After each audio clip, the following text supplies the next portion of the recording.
L'ADIR, avec le soutien de l'Europe et de la région Réunion, vous présente les nouveaux défis.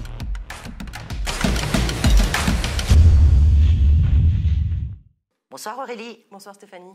Alors Aurélie, pour cet épisode, vous vous êtes intéressée à un monument historique, le pont de la rivière de l'Est, qui s'est refait une petite beauté.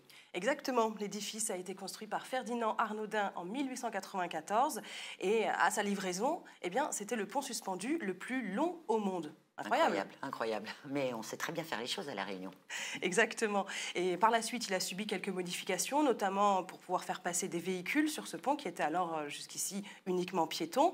Et puis en 2016, au vu de sa structure dégradée, il a été fermé au grand public, mais ça n'a pas empêché d'être classé monument historique en 2018. Et grâce au loto du patrimoine, il a été sélectionné pour pouvoir être rénové.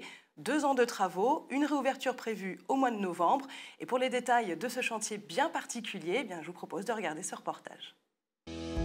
Après 7 ans de fermeture au public, les travaux de rénovation du pont de la rivière de l'Est touchent à leur fin. 2 ans de chantier pour remettre à neuf cet édifice classé monument historique. Jean-François est responsable des finitions peinture. Très attaché à ce pont, il est fier de participer au projet. Ma première balade que j'ai faite à l'école, c'était sur ce pont-là. Et ça remonte, hein. J'avais 8-10 ans à peu près. J'espère voir un jour mes petits-enfants se promener dessus, quoi. Quand ce sera fini, j'emmènerai la famille visiter, hein, voir notre travail. C'est une fierté pour nous, hein. En tant que Réunionnais, d'avoir travaillé sur ce pont, c'est une fierté, hein. D'avoir pu voir le travail de nos gens, de nos anciens temps, qui ont fait du bon boulot, quoi, qui a résisté avec le temps, et qu'aujourd'hui, nous, on essaye de le remettre dans l'état, quoi. Ah oui, surtout nos anciens, ils savaient travailler, hein. On disait que ce pont était construit en une nuit par les Anglais. C'est la légende, hein. Mais au bout du compte, ça a été construit en 1 an. Parce qu'il a commencé en 1893 et il a fini en 1894.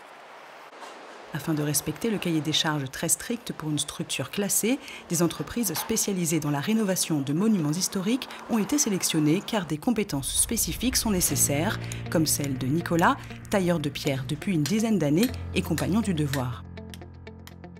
On a fait tout ce qui est déjointoiement, rejointoiement, nettoyage des piles. On a fait la restitution des dessus de piles, la restitution des couronnements de chambres d'ancrage. On a fait la restauration des voûtes dans la chambre d'ancrage.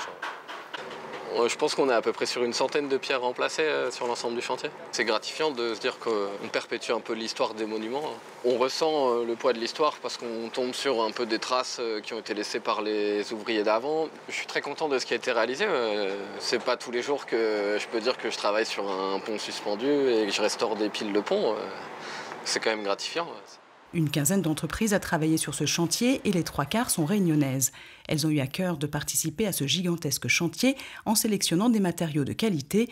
Le bois, par exemple, vient du Gabon, garantie imputrescible. Le pont suspendu de la rivière de l'Est est un ouvrage d'art du patrimoine historique de la Réunion. Il fallait pouvoir proposer une solution permettant de conserver la conception d'origine du projet. L'essence qui a été retenue pour ce projet est l'Ocan. Nous l'avons sélectionné avec une usine au Gabon capable de nous fournir des bois certifiés OLB, c'est-à-dire d'origine légale des bois. Pour ce chantier, il y avait besoin de grandes longueurs, ce qui est particulièrement difficile à trouver avec les usines. De plus, il y avait une contrainte forte sur le planning. Notre partenaire a fait un travail remarquable et a pu tenir les délais de fabrication annoncés, malgré une période assez compliquée actuellement. En tout, 80 tonnes de bois ont été nécessaires pour remplacer le plateau du pont. Lorsqu'on rénove un bâtiment ancien, il peut y avoir quelques surprises, comme cette structure métallique sous une des piles du pont. Super IPE dans la masse. Donc ouais, je sais pas, moi je pense que c'était un joint, mais je sais pas, c'est un peu bizarre que ça soit situé en plein dans la dalle. Mais il y en a 2 en fait. J'ai découvert qu'il y en avait un deuxième quelque part ici. À mon avis, c'était un renforcement pour rendre le passage roulant pour les camions. Pour les camions. Ouais, c'est vrai que peut-être dans les évolutions, les travaux de renforcement, ça a peut-être effectivement été fait à ce moment-là. Si le pont date de 1894, il a subi quelques modifications en 1951 pour supporter le poids des voitures. Pour cette rénovation, la volonté a été de revenir à son aspect d'origine, montant des travaux 17,5 millions d'euros. On a 10 millions d'euros avec le FEDER. On a 1 350 000 euros du ministère de la Culture à travers le contrat de convergence territoriale. On a eu aussi 500 000 € de la Fondation du patrimoine à travers le loto patrimoine. Et tout le reste est à charge de la région. Les travaux ont fait l'objet d'un permis d'aménager qui est soumis au ministère de la Culture, donc à la DACOI localement.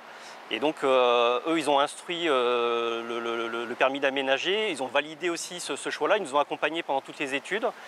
Il y a aussi un inspecteur des monuments historiques qui est venu nous rendre visite. Il nous a demandé de remettre le même nombre de câbles qu'à l'origine, même si ce n'était pas utile. Donc voilà, c'est vraiment le respect de l'histoire de l'ouvrage. Il voulait un ouvrage qui est un état existant, qui existait, et pas quelque chose d'intermédiaire. Voilà, donc c'est vraiment toute la difficulté sur ce type d'ouvrage classé monument historique. Les collabs encouragent, hein, c'est les charmes des bâtiments anciens, les découvertes. Et merci. On va aller faire un petit tour sur le platelage, je pense. Allez, pour okay. voir on y va. Aujourd'hui, visite du chantier de l'architecte patrimoine en charge du projet de rénovation. Bon, comme tu peux voir, hein, les reprises peinture ont pas mal avancé. Oui, ça c'est bien parce que c'était un des points qui restait à traiter. Même la peinture des câbles ouais, ça c'est super. Ça a bien avancé. Hein. C'est super. Il reste encore une partie au-dessus, mais là-bas, comme tu peux voir, hein, ça a bien avancé. Il y a une chose aussi, c'est qu'on voit que le platelage commence à s'uniformiser. Ouais, bah en fait, apparemment, ils ont passé un coup de Karcher à la fin. Ah, et rien que ça, déjà, la teinte est devenue beaucoup plus claire. Ouais, c'est vraiment très beau. Avant de travailler sur le chantier, déjà, on fait le projet. Donc on définit les parties de restauration. C'était le cas pour ce pont. On s'intéresse bien sûr à son histoire. On cherche les sources documentaires qui sont la base du travail sur les monuments historiques. Quand on a la chance de les avoir, comme c'était le cas ici, on sait qu'on peut revenir au projet d'origine, donc défini fin 19e siècle par le constructeur, Ferdinand Arnaudin. Et après, en exécution, donc au niveau du chantier, c'est de s'assurer avec les entreprises que les choix des matériaux, les différents coloris, le choix du bois, etc., tous ces éléments-là sont conformes aussi à ce qu'on a souhaité au projet de restauration. Il dépose les échafaudages. Oui, quand on aura terminé, livré le pont, on peut dire que il ne sera plus à nous, et encore un petit peu à nous, donc ça c'est bien. Mais après il sera aux gens, à tout le monde, et ça sera chouette aussi de voir comment ça va se passer. Dès le mois de novembre, les Réunionnais pourront se réapproprier ce pont, réservé exclusivement aux piétons et aux cycles. Un projet de musée est prévu sur le site pour que l'histoire de cet ouvrage puisse traverser les âges.